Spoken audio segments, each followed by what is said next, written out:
कोई बात नहीं, रुदन मत करो, मत रो, ऐसा समय अवश्य आएगा। और अगर नहीं आएगा तो हम जा रहे हैं प्रभु की तपस्या करने के लिए।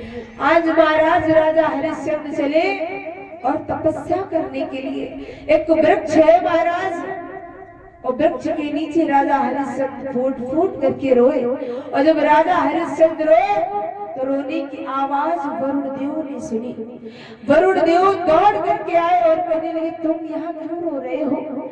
जवाब दिया, बस यही ना पूछो, मेरी कोई संतान नहीं हुई।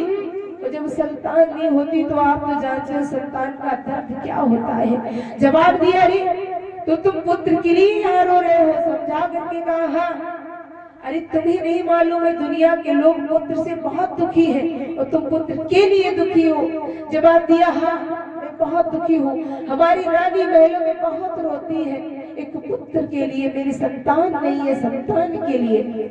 वरुण देव ने कहा, ठीक है, अगर तुम्हें पुत्र की इच्छा है तो हम तुम्हें पुत्र देंगे। और तुम जो कह रहे थे कि पुत्र हो और होने के बाद मर जाए तो मुझे तकलीफ नहीं होगी। हमारी रानी जो बांझपन का भार लिए है वो भार उतर जाए।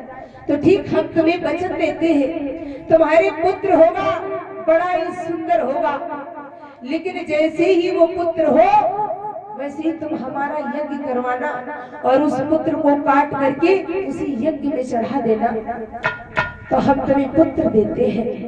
महाराज हरिश्चंद्र ने कहा, ठीक है, अगर आप ये कहते हो तो हमें ये वचन स्वीकार है। जैसे ही हमारे आंगन में पुत्र पैदा होगा हम वैसे ही आपका यज्ञ करवाएंगे, हवन करवाएंगे और उसी हवन में उस बालक को काट करके चढ़ा देंगे। आज महाराज राजा हरिश्चंद्र वहां से रानी तारा के पास में आए। धीरे धीरे समय गुजरा, एक बालक ने जन्म लिया है महाराज, बड़ा ही सुंदर पुत्र है। और जब जन्म लिया तो बधाइयां पड़ने लगी। और महाराज बधाइयां पड़ी, अरे द्वारे पे बजी बधाई,